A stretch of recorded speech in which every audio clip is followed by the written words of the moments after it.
Pierre Daly. We're at Inside ETFs in Montreal. We're talking to Steve Hawkins, CEO of Horizons ETFs. Steve, thank you very much for joining us today. Pierre, thanks very much for having us. Well, Steve, you guys have been in the ETF space for a very long time. Having been around since the early days, what do you see is the sort of main sort of driver of change that's happening as a result of ETFs? I think it's investor awareness at the end of the day. Mutual funds have been around for so long. Canada's been a very mutual fund investing friendly environment for a very long time, but people are really starting to become aware over the past 5-10 years that fees matter, ultimately affect their investment outcomes and goals. And ETFs are a completely new disruptive technology that has really taken the bite out of mutual funds. I think ultimately mutual funds are going to be dead. You know, we're an ETF-only product producer. We believe ETFs are the way of the future, and mutual funds are not going to be here. And so we're trying to eat the lunch of the mutual fund players every single day. That's our life.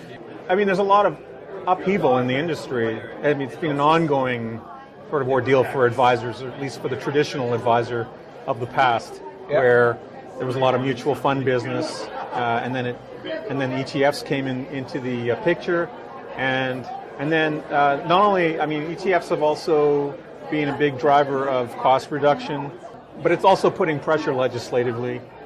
For example, I mean, today's announcement came that embedded commissions are on their way out. Yeah, I mean, regulation has been a big change, a big driver of asset switches, of advisors, sentiment switches, how they're managing their client portfolios at the end of the day. The mutual fund industry, I mean, there's the MFDA and there's the IROC channel, right? The IROC channel has really significantly adopted the whole CRM rules that have been in place, fee disclosure, doing what is best for your client from a fiduciary perspective. The mutual fund industry, the MFDA, is still a little bit behind from a switching perspective. Today's announcement on embedded commissions and no more DSC, I mean, those are, for us, great announcements. They level the playing field from an ETF versus mutual fund perspective. And it's just going to be, it's one more nail in the coffin of mutual funds from our perspective. Another driving force for why ETF sales are going to continue to escalate. You know, we've had over 20% compound growth in the ETF industry on a year-over-year basis over the past 5 years. That's fantastic. You look at the mutual funds, and it's going down and down and down and down. You know, there's no more mutual fund growth, except the banks, the wrap programs.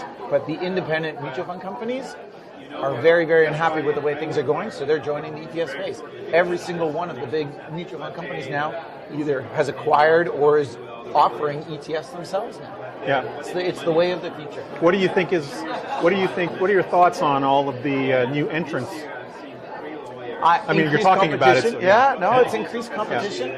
I think competition is a good thing. I think bringing ETF awareness generally is a good thing.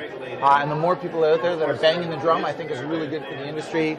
I mean, really in Canada, the top 4 providers are still almost like 90% of the overall ETF AUM marketplace. So it's going to take a lot to sort of knock us off the pedestals. But ETFs are sold; they're not bought here. And there's going to be people out there selling all these products, bringing awareness to ETFs, bringing new innovation. And I think that's what the big positives for the investment community is. There will be more choice at the end of the day. And I think more choice is always a good thing when it comes to investment advisors and doing the right thing for their clients. What are your thoughts on the active ETFs that are coming to market? Well, we were the first group to launch a suite of actively managed ETFs. We firmly believe there is a group of, or a set of asset classes out there that are better actively managed rather than passively managed. You know, we charge 5-10 basis points more from the active side than most of the passive products, but we're delivering 100, 200, 300 basis points of outperformance over a passive index when it comes to preferred shares or aggregate bond or corporate bonds or high yields, senior loans, municipal bonds.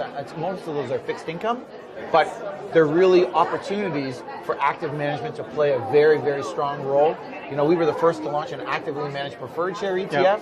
It's the second largest preferred share ETF in Canada. There's so much money in preferred shares in Canada, but now there's 6 other actively managed preferred share ETFs out there because they've seen how well we can outperform that marketplace.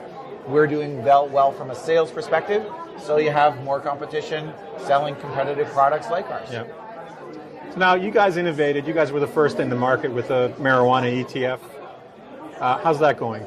Well, I mean, it's been a fantastic. I mean, that was your brainchild. That was my baby right from the start. I loved being involved with it right from the start. It took me quite a few months to sort of structure and get it off the ground and bring it to marketplace. But being the world's first to market with something, just you can't take that away, right? And we had fantastic success right out of the gate. We've had fantastic world accolades from the product. I don't know how many awards that fund has won, or even me winning CEO of the Year this year. I think a lot of that was on the back of marijuana. Thank you. I don't want to say that I'm the king of cannabis, but that's what they tell me I am. So we are the largest asset management world in the company managing cannabis stocks.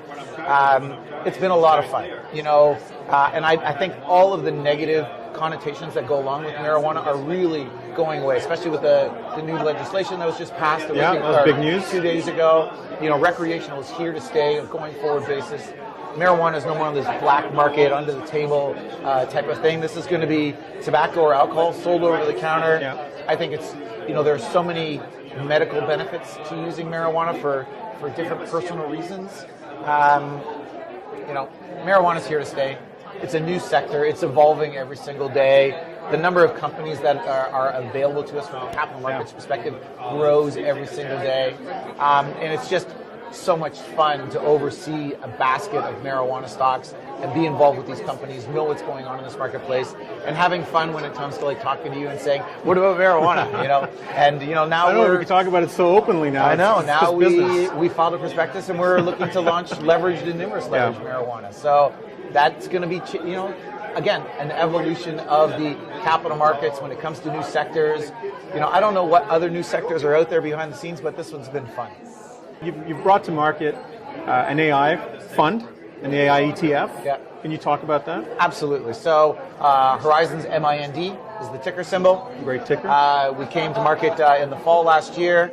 It's a complete AI portfolio, manager-driven portfolio of global equity exposure. We looked at all the different sort of asset classes out there. We already were working with a group that had an AI system that was managing a basket of individual equities. But we really felt that managing a basket of world exposures to equities was really a place that AI could really show its teeth and dig in. There's just so much data in this world when it comes to investment analysis and portfolio management out there.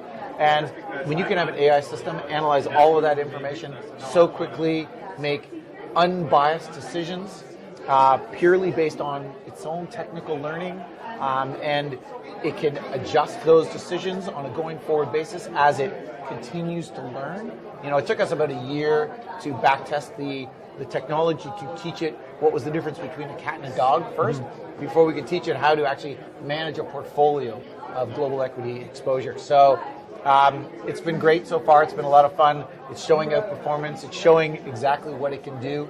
And AI in the investment management world is going to be a very big piece of this landscape on a going forward basis. We don't know all of the applications that AI can have in our world yet, but it's been a lot of fun so far. We can't really talk about it from a performance perspective, but AI is here to stay. AI is going to probably change the way that all portfolio managers work going forward, whether it's a tool or whether it's making the investment decisions for them. AI is going to be used very extensively in everything that we do.